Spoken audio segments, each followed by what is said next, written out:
Bienvenue dans Figure de maths, le podcast qui vous fait voyager dans le temps à la rencontre de celles et ceux qui ont façonné les mathématiques.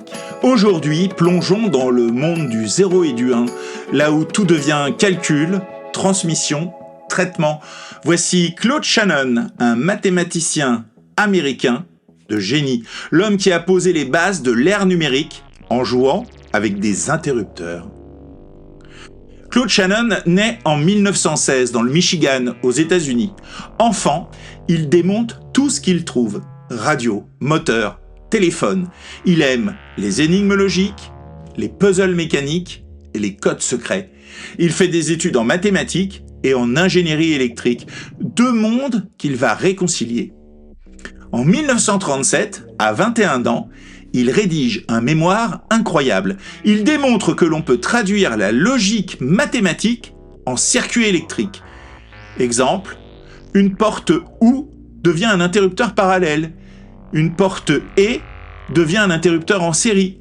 Il invente ce qu'on appelle aujourd'hui l'algèbre de Boole appliquée, c'est-à-dire faire des maths avec de l'électricité.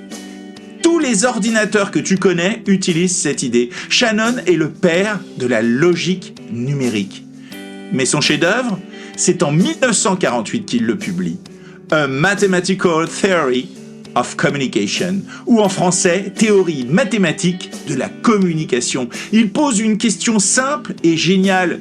Comment mesurer une information ? Il crée une nouvelle unité, le bit, binary digit, une donnée élémentaire valant 0 ou 1.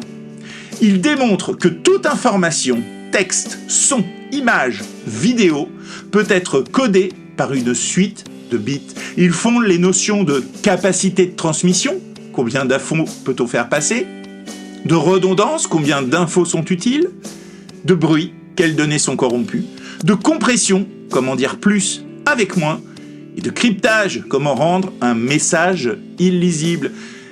C'est toute la base de l'informatique, des télécommunications, du codage, d'Internet, du streaming et des clés USB. Shannon est aussi un bricoleur génial. Il construit des machines à jongler, des souris mécaniques, des échiquiers électroniques. Il s'amuse à coder en binaire avec des cartes à jouer, fait du monocycle dans les couloirs du MIT ou encore programme des robots pour faire des blagues. Il aime dire « je fais des maths comme d'autres font des puzzles ou des croquis, juste pour m'amuser ». Et pourtant, il a changé le monde. Je te propose un défi de Shannon. Choisis un mot de 4 lettres, comme chat. Code-le en binaire en utilisant la table ASCII. Puis, dis combien de bits sont nécessaires. Peut-on compresser ce mot ? Que se passe-t-il si un bit est inversé ? Tu viens d'entrer dans la théorie de l'information. C'était Figure de maths, un podcast proposé par ton prof pour te faire découvrir les visages cachés des mathématiciens. À très bientôt pour un nouveau voyage dans le temps. Et n'oublie pas, les maths, c'est aussi de l'aventure.